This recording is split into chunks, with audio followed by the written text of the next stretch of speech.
Dios les bendiga, bienvenidos a Pregúntele al Paz. Una pregunta respecto a la Biblia y sus traducciones, o si sus versiones son traducciones y además en el idioma de cada uno hay diferentes versiones. He aquí la pregunta tal como me fue hecha. ¿Por qué hay tantas versiones de la Biblia? Considerando únicamente el lenguaje en español, ya que además estarían todas aquellas en otros idiomas que deben estar escritas en su propia sintaxis. ¿Y cuáles serían las 10 más relevantes, de mayor a menor? ¿O qué recomienda y por qué? Esta es la pregunta, es una pregunta extensa, pero una pregunta clara, concreta, muy práctica con respecto a la Biblia, las traducciones, las diferentes versiones. Para responder a esta pregunta, debemos considerar algunas verdades incuestionables, como ponerlas como marco. O sea, pongamos sobre la mesa lo siguiente. La Biblia es la revelación de Dios a los seres humanos, es decir, Dios se nos da a conocer en nuestro idioma, así lo dice la palabra, ¿no es cierto? 1 Timoteo 3:16, toda la escritura es inspirada por Dios y útil para enseñar, para redarguir, para corregir, para instruir en justicia. Y el que sigue dice, a fin de que el hombre de Dios sea perfecto y enteramente preparado para toda buena obra. Es Dios revelándose, Dios hablándonos a nosotros, porque nunca la profecía fue traída por voluntad humana, sino que los santos hombres de Dios hablaron, siendo inspirados por el Espíritu Santo. Eso está en 2 de Pedro 2:9. Me parece que si es la cita, si no, me la perdonan. Pero es Dios hablándonos. La Biblia es la revelación de Dios. Ahora bien, el idioma de la cultura en donde Dios se reveló es ajeno al nuestro. Es decir, Dios se reveló a unas personas que hablaban hebreo y después en el Nuevo Testamento personas que hablaban en griego. Dios no se reveló a una persona que hablara español, castellano, por lo menos no para la escritura de su palabra. Y eso es importante. Entonces la Biblia verdadera, la auténtica Biblia, está escrita en hebreo y en griego, que ustedes y yo pues no leemos, por lo menos no perfectamente. Algunos de nosotros estudiamos griego y hebreo, pero no podríamos, como los de aquella época, leer esos idiomas. En tercer lugar, las Biblias que tenemos en nuestro propio idioma en realidad son traducciones de la Biblia. Les cuento que mi maestro de griego era muy especial y muy estricto con ese asunto del griego, y en alguna ocasión nos encontramos en la Convención Nacional o algo así, y me dijo, Gilberto, ¿cuándo fue la última vez que leíste el Nuevo Testamento? Y le dije, bueno, esta mañana, en mi devocional, esta mañana lo leí. Y me dijo, ¿lo leíste? Sí. ¿Lo traes contigo? Dije, sí, y le enseñé mi Biblia. Me dijo, estoy hablando del Nuevo Testamento. Digo, aquí está el Nuevo Testamento. Dijo, esa es una traducción del Nuevo Testamento. ¿Cuándo fue la última vez que leíste el Nuevo Testamento? Lo que quería decir él era que cuando fue la última vez que leí el griego directamente y traté de traducirlo para mi sermón. Y sí es algo que hago, porque sí tengo el Nuevo Testamento en griego, por supuesto, y sí tengo traducciones, y tengo diccionarios y demás para ayudarme, para entender mejor. Pero lo que me está diciendo mi maestro era algo muy cierto. Cuando usted y yo leemos la Biblia, en realidad estamos leyendo una traducción de la Biblia. No perdamos de vista eso. Es una traducción de la Biblia. Porque la Biblia fue escrita, fue inspirada por Dios y escrita en hebreo y en griego. Ahora bien, las Biblias que tenemos en nuestro idioma, insisto, son traducciones. En cuarto lugar, el idioma humano es un conocimiento, un instrumento, una experiencia en plena evolución. Es decir, cambia de una generación a otra, cambia constantemente con su uso y cambia de acuerdo a la ciencia, de acuerdo a la tecnología, de acuerdo a las experiencias humanas y a la globalización. Por ejemplo, cuando usted y yo éramos niños, hermanos de mi edad, no existía la palabra computadora, ni la palabra disquete, ni la palabra USB, o sea, no existían esas cosas. Pues esas palabras se adhieren al conocimiento humano, al lenguaje humano, porque son útiles, son necesarias, así surgen las palabras.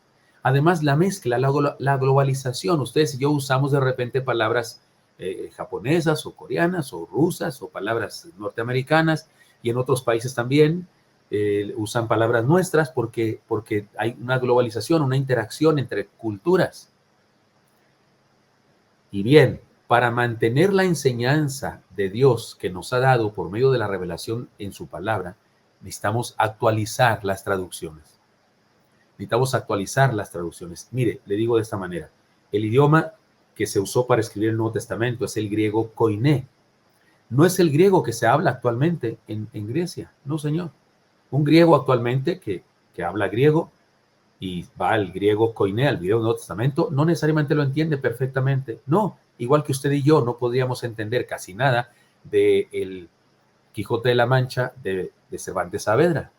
Si usted y yo tuviéramos el original de Cervantes Saavedra, o me refiero, tal como lo escribió él en su idioma, cuando se imprimió por primera vez ese libro, usted y yo no lo entenderíamos, porque es un idioma que no entendemos. Ha evolucionado el castellano de Cervantes Saavedra hasta el nuestro, ha evolucionado, pero muchísimo, de tal manera que literalmente no lo podríamos entender, parece otro idioma, aunque decimos que está escrito en castellano, pero no lo entendemos porque ha evolucionado el castellano. Igual, el Nuevo Testamento, y no lo entenderían los de nuestro tiempo, aunque el idioma, aunque sean griegos. Igual el hebreo, lo que hablaban las personas en la época de Jesús en realidad era el arameo, era un hebreo pero evolucionado. Esto es muy importante. Esto que el lenguaje evoluciona es muy importante para entender la respuesta a esta pregunta. Las traducciones tienen como propósito acercar al ser humano común, o sea, el que no sabe, que no es erudito en los idiomas bíblicos, al mensaje de la palabra, lo cual es importantísimo. O sea, ¿qué hacemos? Si está la Biblia original está escrita en hebreo y en griego, ¿qué hacemos en el culto? ¿Cómo la leemos? No sabemos griego y hebreo, la mayoría. ¿Cómo hacemos? Bueno, qué bueno que se tradujo. Qué bueno que se tradujo. Y qué bueno que se tradujo a los seres humanos de hace 100 años. Pero qué bueno que se traduzca también a los seres humanos de nuestro tiempo, que no entendemos el idioma exactamente igual que los de hace 100 años. Miren, aquí tengo las Biblias, las primeras, unas de las primeras, no son las primeras, pero unas de las primeras traducciones de la Biblia al castellano.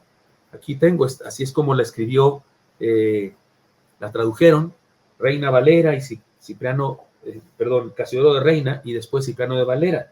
Por ejemplo, déjenme les busco acá, está difícil hasta leer los libros, perdón, pero déjenme ir, por ejemplo, al Evangelio de Juan, capítulo 3, que tal vez es de lo más conocido para nosotros, ¿no es cierto?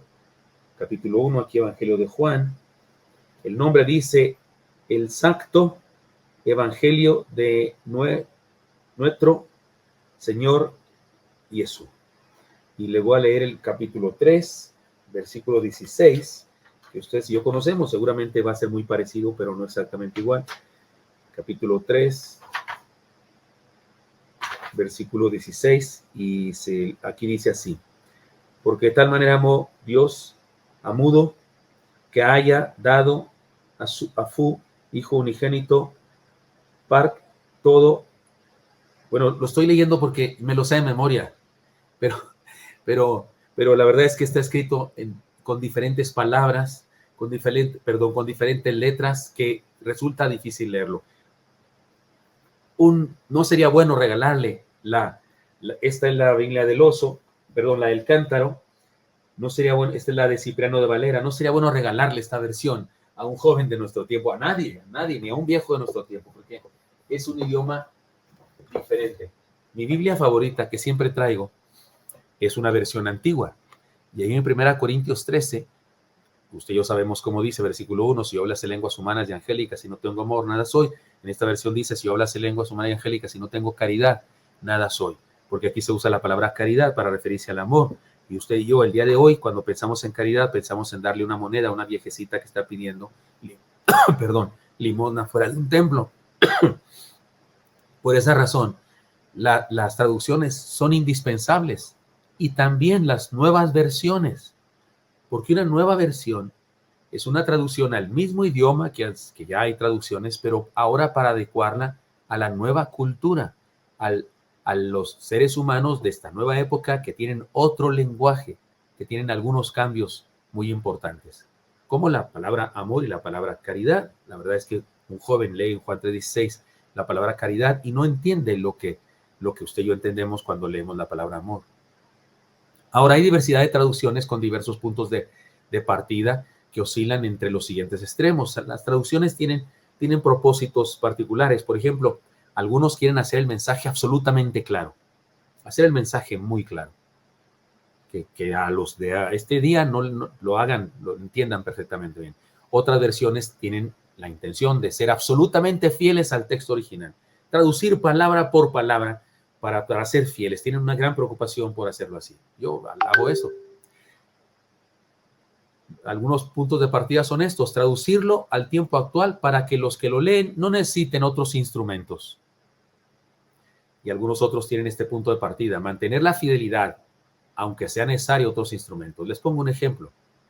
La versión que sacó recientemente, hace unos poquitos años, la Casa Usada Publicaciones, la Reina Valera Revisada, ellos hicieron algo, le cambiaron a los pesos y medidas que aparecen en la Biblia, los cambiaron por modernos.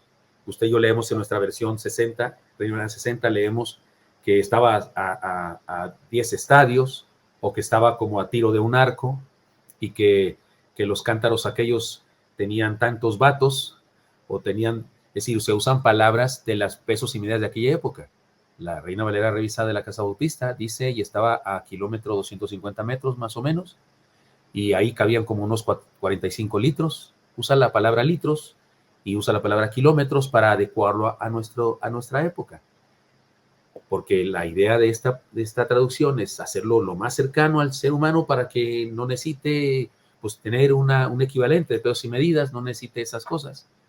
Y bueno, sí hay algunas versiones de la Biblia que así se traducen. Y otros, en cambio, quieren mantener la fidelidad, aunque sea necesario otros instrumentos. Yo valoro eso, les quiero decir, porque, por ejemplo, en el Apocalipsis hay algunas medidas, se mide el templo, se mide la tierra, y resulta que los números son simbólicos. Los números dicen algo. Yo prefiero leerlos en tal como se dijeron en el original, porque eso me ayuda a interpretarlo correctamente. Al traducirlo al sistema decimal se pierde el símbolo, y yo por eso preferiría que fuera así. Pero esas son las diferencias que hay entre una traducción y otra, entre una versión y otra. Ahora, todas son útiles. Sería bueno tener varias versiones y corroborarlas con una y otra, y de esa manera tenemos una mejor comprensión del pasaje. Ahora, hay traducciones y traducciones. Hay algunas traducciones que son eso, traducciones, un intento de ser muy fieles al original, y otras son más bien paráfrasis. Y algunas Biblias, algunos editores, algunas casas editores que editan Biblias, son muy honestos y dicen, le llaman a su versión una paráfrasis. ¿Y qué es una paráfrasis? Es una traducción un poco libre, bastante libre en ocasiones, para hacerlo claro. Me gusta cuando una versión de la Biblia dice eso, es una paráfrasis, porque de esa manera me ayuda a entender que ellos aumentaron palabras, ellos dijeron las cosas con más contenido para poder hacer claro el asunto. Por ejemplo, algunas paráfrasis ahí en donde dice el Señor Jesucristo que ni una tilde, ni una coma, ni una tilde de la ley pasará. La tilde es como un acento que se usaba en el idioma hebreo, o un punto de la i. Y bueno, algunas traducciones dicen así: y ni la cosa más pequeña e insignificante pasará de mi ley. La verdad es que en el original no dice ninguna cosa pequeña o insignificante, no, dice tilda o punto, no, o coma, no dice cosa pequeña, dice tilde o coma. Y yo prefiero que se deje eso, y yo investigo y yo analizo qué es una tilde, qué es una coma, para darle sentido, pero algunas traducciones son parafraseadas y entonces le añaden algo para hacerlo más claro. Ahora debemos saber que siempre que se hace una traducción hay algo de interpretación. Es decir, ¿cómo se debe traducir esto? Pues el que lo traduce interpreta cómo se debe traducir. Y por eso en ocasiones algunas versiones de la Biblia guían a la persona que lee a un error doctrinal, porque no, si no puede leer todo lo demás, si no puede leer un comentario que le ayude a entender por qué se tradujo así, pudiera llegar a un error.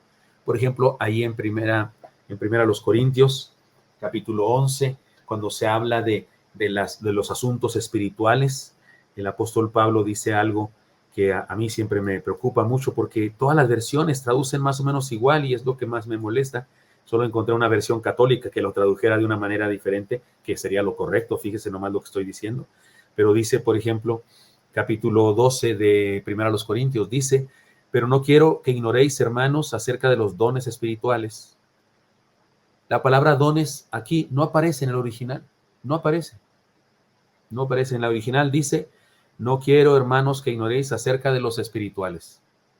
Una versión como esta que tengo, este es un libro que es el Nuevo Testamento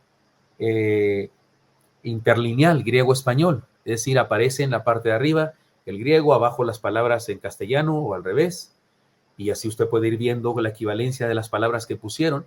Y en esta versión no aparece, el hermano sabe que no aparece, todo el mundo sabe, todos los solitos saben que en el original no aparece la palabra don, El hermano aquí traduce asuntos. Dice, no quiero, hermanos, que ignoréis acerca de los asuntos espirituales, porque el hermano dice, no sabemos a qué es a lo que Pablo llama espirituales. No está el sustantivo del adjetivo espirituales. Entonces, ¿qué le ponemos? Y él pone asuntos, para dejarlo más generalizado. Pero como los traductores de la Reina Valera 60 y casi de todas las versiones le pusieron dones, un estudioso de la Biblia da por hecho que todo lo que va a hablar es de dones. Pero si leemos más adelante, resulta que no habla solo de dones. Pablo dice en el versículo 4, ahora bien, hay diversidad de dones, pero el Espíritu es el mismo.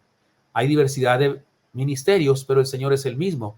También hay diversidad de actividades, pero Dios es el mismo, el que realiza todas las cosas en todos. En realidad, Pablo dice que va a hablar de dones, de ministerios y de operaciones o actividades.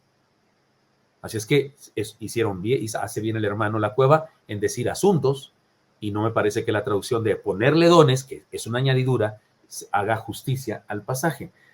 Por esa razón hay que tener varias versiones, porque hay traducciones muy fieles, hay traducciones que son como paráfrasis, algunas son traducciones que tratan de ser fieles, pero con algo de paráfrasis, porque es imposible no parafrasear en una traducción. Cuando usted le traduce a un americano que está predicando, si usted fuera un traductor de una conferencia y está predicando el americano, usted tiene que parafrasear, porque usted no puede decir exactamente eso. Un día yo estaba predicando y entonces dije, había unos hermanos que eran compadres.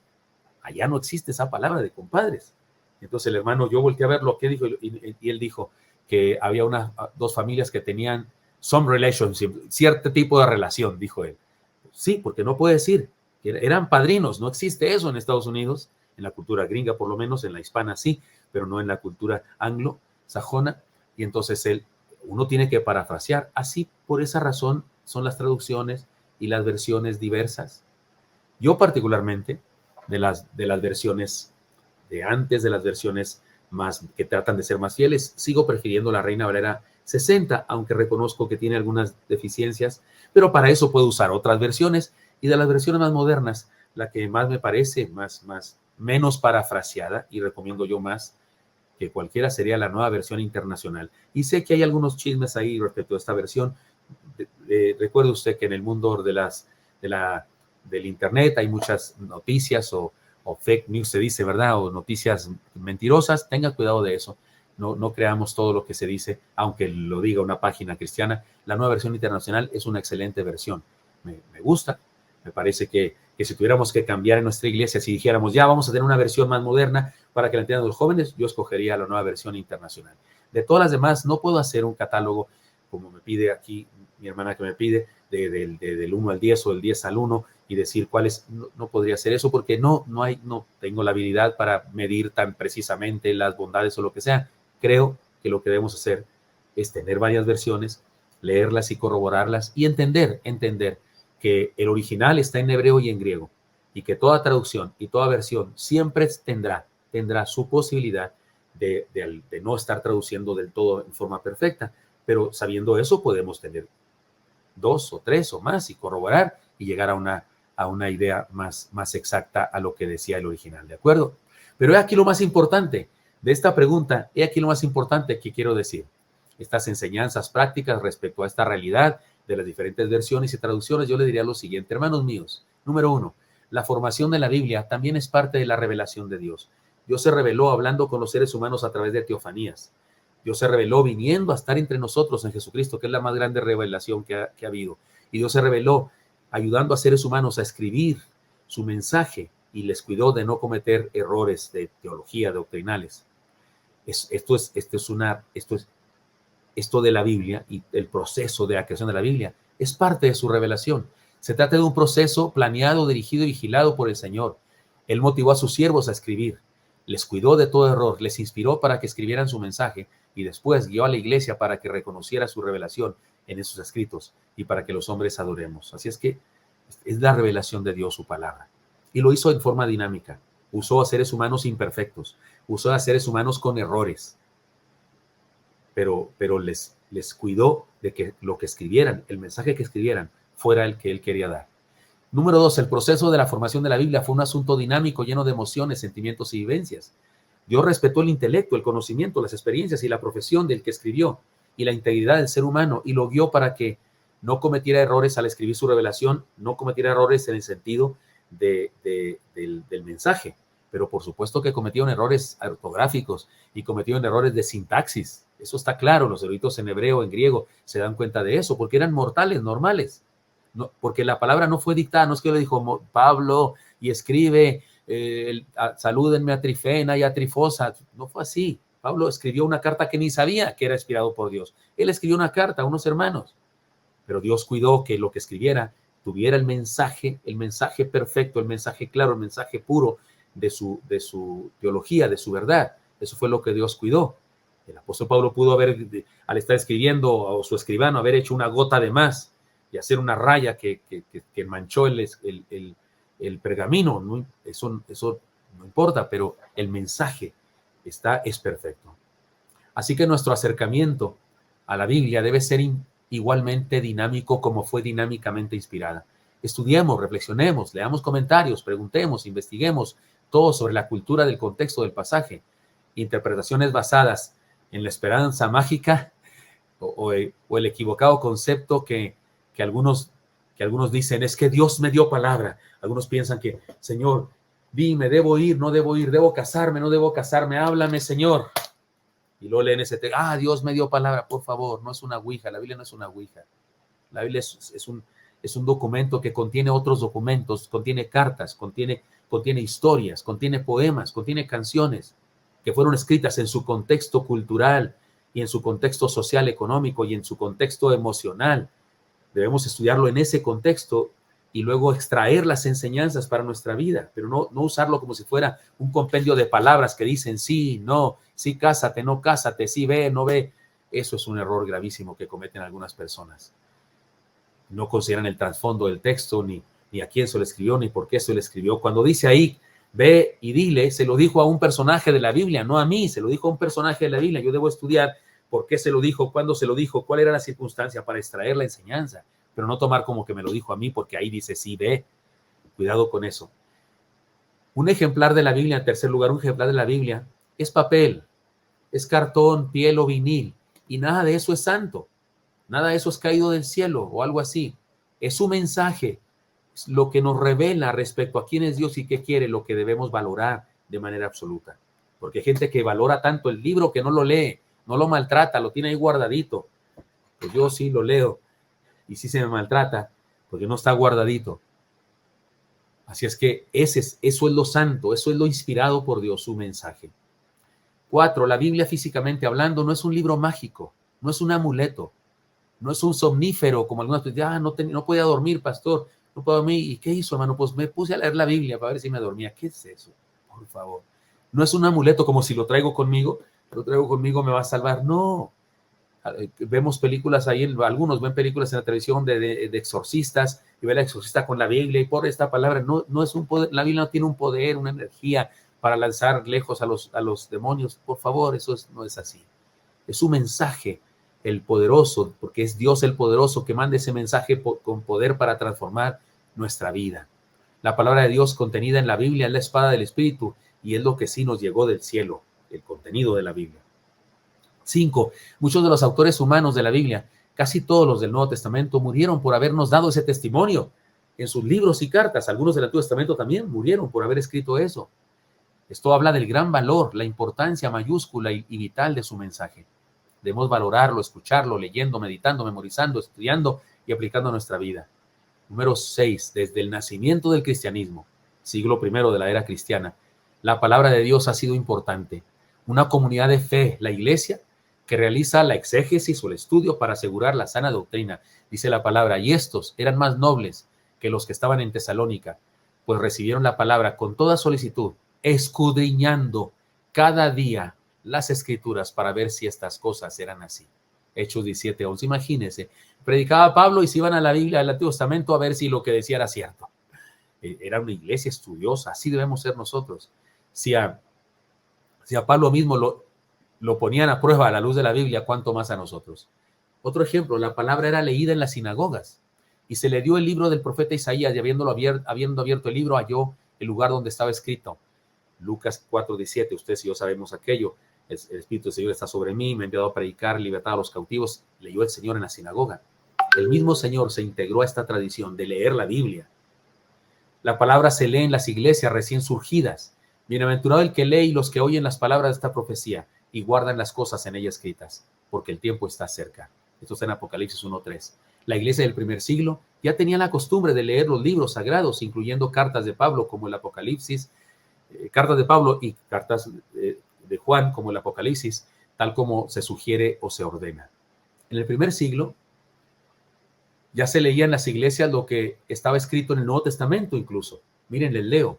Y tened entendido que la paciencia de nuestro Señor es para salvación, como también nuestro amado hermano Pablo, según la sabiduría que le ha sido dada, os ha escrito, casi en todas sus epístolas, hablando en ellas de estas cosas, entre las cuales hay algunas difíciles de entender, las cuales los indoctos e inconstantes tuercen, como también las otras escrituras por su propia perdición. Segunda Pedro 3:15-16. Pedro dice que en las iglesias se leían escritos de Pablo.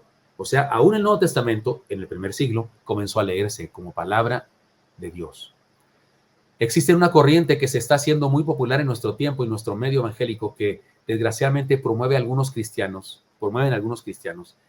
siendo ignorantes, indoctos y bastante irresponsables, enseñan que no es importante la doctrina, ni el estudio sistemático de la Biblia. Prefieren no hacer controversia alguna, se creen muy universales y critican a los cristianos radicales como nosotros.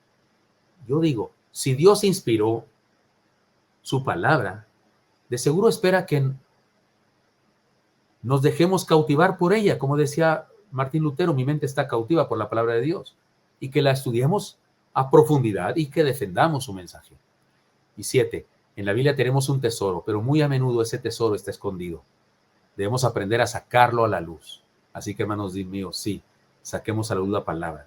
Hay muchas traducciones para cada idioma, bendito sea el Señor, y muchas versiones en cada idioma, bendito sea el Señor, son necesarias. Y yo estoy seguro que dentro de unas décadas tendremos que hacer nuevas versiones de la Biblia para que las personas de esas décadas del futuro, si Cristo no viene antes, puedan seguir entendiendo el mensaje. Porque si persistimos con las mismas versiones de ahora y no lo traducimos a una nueva versión a la gente del futuro no va a entender la palabra, porque su vocabulario, su lenguaje, su cultura de aquella época no va a entender la cultura en la que se tradujo en nuestro tiempo. Por eso son indispensables, son importantes las versiones y debemos entender cómo surgen, entender cómo surge la palabra para entenderlo mejor.